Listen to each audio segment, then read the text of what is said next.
So আমরা আজকে practice করছি প্যাসেজ ন্যারেশন, কিভাবে প্যাসেজ ন্যারেশন করতে হয় তা আমরা শিখবো, রাইট? সো গত ক্লাসে আমরা পড়েছিলাম সেন্টেন্স ন্যারেশন। চলো শুরু করি। প্যাসেজ ন্যারেশন করার জন্য প্রথমে যা করতে হবে তা হচ্ছে পুরোটা আমরা একবার পড়ে নিব, স্পিকার এবং লিসেনারকে বের করব, কে বলছে আর কে রাইট। সো আমরা একবার পড়ে নিই। The old man said to the lady, can you give me some food, I am so hungry. এই দুইটি লাইন কার বলা, কে বলেছে এগুলো? ওল্ড ম্যান বলেছে, রাইট? আগে আমরা একটা সেন্টেন্স পেতাম, তাকে আমরা করতাম, এখন কিন্তু কয় লাইন? দুই লাইন। তারপর কি বলেছে দেখো, why do you back, can't you work, said the lady. তাহলে বাকি লাইনগুলো কার? লেডি বলেছে, রাইট? কয় লাইন? দুই লাইন। কয় লাইন? এবার আমরা শুরু করব। সো শুরু করছি আমি। ওকে, সো প্রথমে আমরা লিখব কে বলেছে, যে বলবে তাকে নিয়ে আসবো। প্রথম লাইনগুলো কার? The old man. Old man. এবার বাক্যর দিকে তাকাবো, এটা একটি প্রশ্নবোধক, রাইট? কোয়েশ্চেন। তাহলে আমরা কি লিখবো? আক্সড। আগের মতো আক্সড। আক্সডের পাশে আমরা শ্রোতাকে লাগবো, সে হচ্ছে কে? The lady. বক্তা এবং শ্রোতা, বুঝতে পেরেছ? The old man asks the lady, asks the. আমরা সবাই জানি ইন্টারোগেটিভে আমরা কি করি, ইফ ইউ থাকলে লেডিকে ধরবে, লেডি থেকে শি, শি। ক্যান থেকে কি হবে? কুড। দেখতে পাচ্ছ, ক্যান থেকে কি? কুড। তারপর আর বাকিগুলো আমরা লিখে রাখছি। গিভ মি থেকে সাবজেক্ট, ওল্ড ম্যান হিম, কেমন? তারপর কি হচ্ছে বাকিগুলো লিখে দাও, সাম ফুড। বুঝতে পেরেছি আমরা? তাহলে এটা আক্সড কেন হয়েছে? কারণ এটা প্রশ্নবোধক, কেমন? তারপর ইফ কেন আসলো? আক্সের জন্য আসলো। তার পাশে কে? শি কেন? কারণ লেডি হচ্ছে কি? মেয়ে। ক্যান থেকে কি হলো? গুড। এখন প্যাসেজ ন্যারেশন মানে কি? প্যাসেজ ন্যারেশন মানে হচ্ছে একটি সেন্টেন্সের সাথে পরের যে সেন্টেন্স আমরা যোগ করব, এই যোগ করতে জানাই হচ্ছে প্যাসেজ ন্যারেশন জানা। বুঝতে পেরেছি আমরা? কিভাবে যোগ করব? বাক্যটি হচ্ছে অ্যাসার্টিভ, অ্যাসার্টিভ হলে অ্যান্ড দিয়ে যোগ করতে হবে। কি দিয়ে? অ্যান্ড। একটি বাক্য অ্যান্ড দিয়ে যোগ করবো, আরেকটি বাক্য আসলে and again, and again, and again আমি লিখে রাখছি এখানে, অ্যান্ড অ্যাগেইন অর অলসো বলতে পারবা। এখন আমরা একটি বাক্য যোগ করলাম অ্যান্ড দিয়ে, অ্যান্ড দিয়ে বাক্যটি হচ্ছে অ্যাসার্টিভ, রাইট?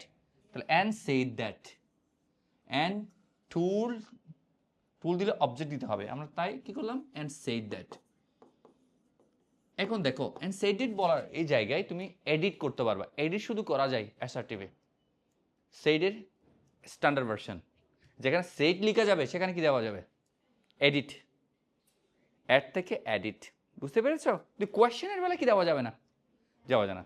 স্টুডেন্ট ভুল করে কোথায়? সে এডিট দিয়ে তো কোয়েশ্চেনের বেলায়। সো আমি সেইডে রাখলাম বোঝানোর জন্য, said that, said that. Or তুমি লিখতে পারবা the old man and the old man said that, the old man said that I am so hungry. তাহলে কে হাংরি? হি, হি। তো কে হচ্ছে? ওয়াজ hungry. I am so hungry, এখানে সোদা দিয়ে দাও, হাংরি। এবার আমি কি ইউজ করবো? Please stop. তার মানে এখন দুই সেন্টেন্স আমি অ্যাড করে নিলাম। কিভাবে? কোন জায়গায় দিয়ে বলতে কি, আমার এই অংশটুকু দিয়ে আমি দুই সেন্টেন্স অ্যাড করলাম। এটাই হচ্ছে প্যাসেজ ন্যারেশন। এবার বাকি কথাগুলোর দিকে আমি যাচ্ছি। কে বলেছে? তার লেডিকে, এই যে পুলিশ টেপের পর তার লেডিকে নিয়ে আসবো। আমি অন্য একটি কালার ইউজ করি তোমাকে বোঝানোর সুবিধার্থে, রাইট?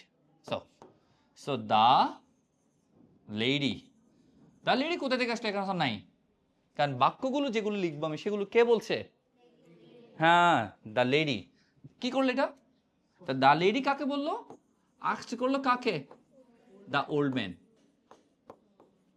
আবার বক্তা এবং কি শ্রোতা।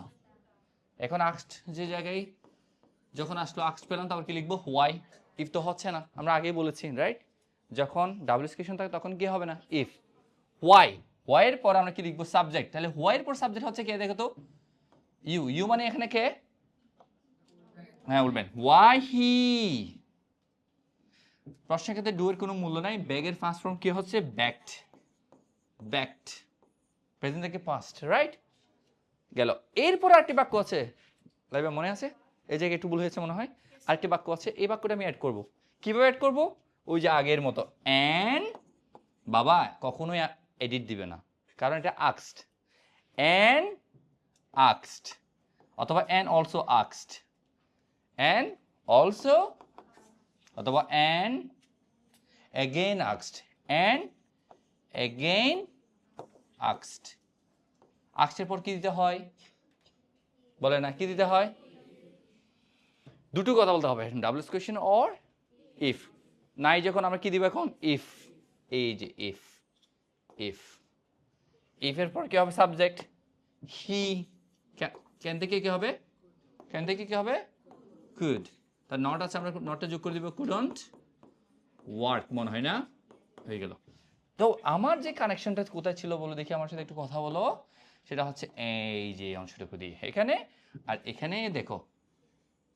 আচ্ছা, এখানে একটা অন্য কালার নেই, কেমন? সো দেখো, খেয়াল করো, এই যে গ্রামার খুবই সহজ। গ্রামার নিয়ে যে তোমার মাইন্ডসেট এরকম করা উচিত না, এটা খুব কঠিন। পৃথিবীর সবচেয়ে সহজ হচ্ছে গ্রামার। সবাই শিখতে পারে, কিন্তু সবাই স্পোকেন শিখতে পারে না। এটা মনে রাখবা, মনে রাখবা এটা। সবাই শিখতে পারবে, খুব সহজ একটা জিনিস। সো তাহলে সেন্টেন্স ন্যারেশন আর প্যাসেজ ন্যারেশনের মধ্যে পার্থক্য কোথায়? সেন্টেন্স ন্যারেশন একটি বাক্য নিয়ে কাজ করে, আর প্যাসেজ ন্যারেশন একটি গল্প নিয়ে কাজ করে। কি নিয়ে?